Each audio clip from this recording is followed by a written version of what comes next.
Semalaman Dita terus meraung-raung karena sakit.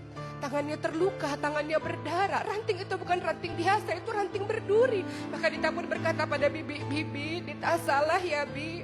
Dita ini nakal ya Bi, gara-gara Dita Bi. Mobilnya ayah sama mobilnya ibu rusak. Dita ini anak yang bodoh ya Bi," katanya sambil terus menangis dan sambil terus menahan tangannya yang terluka.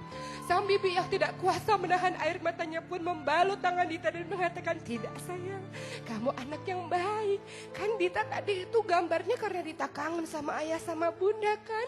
kata sang bibi sambil berurai air mata. Maka hari pertama, hari kedua tangan Dita terus dibalut oleh sang bibi. Dan ternyata tangan itu lambat laun pun akhirnya membengkak. Tangan mungil yang halus, yang putih itu akhirnya membengkak. Dan sang bibi mengatakan kepada ibu Dita, "Ibu, tangannya Dita bengkak Bu, kayaknya harus dibawa ke rumah sakit." "Biarkan saja, itu bengkak biasa saja, kasih obat biasa saja," kata sang ibunya. Lalu Dita pun 2 hari 3 hari terus berada dalam pelukan sang bibi di rumah atau di kamar sang bibi.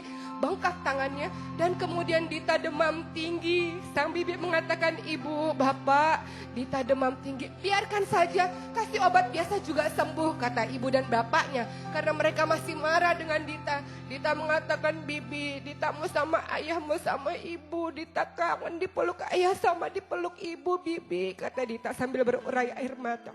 Bibinya ini pun kembali memberikan obat pada Dita. Berhari-hari Dita demam panas dan sekarang demamnya semakin meninggi, sudah tidak bisa lagi diobati dengan obat biasa. Maka sang bibi mengatakan kepada orang tua Dita, "Bapak, Ibu, ini sudah bukan sakit biasa, tolong bawa Dita ke klinik." Akhirnya Dita dibawa ke klinik dan apa yang terjadi? Orang-orang di klinik mengatakan ini penyakit yang serius, ini harus dibawa ke rumah sakit. Maka Dita mungil ini pun dalam keadaan tangannya sangat bengkak dan kemudian demam yang sangat tinggi pun dibawa ke rumah sakit. Dan apa yang terjadi? Tangan yang bengkak itu kini telah bernanah. Itu bukan luka biasa. Dita diperiksakan oleh seorang dokter dan dokter mengatakan Dita harus dirawat di rumah sakit dalam beberapa hari.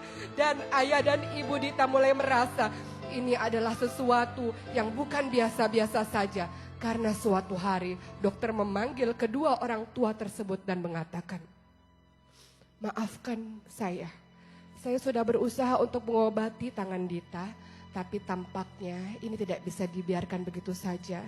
Ini sudah bengkak dan sudah infeksi dengan luar biasa.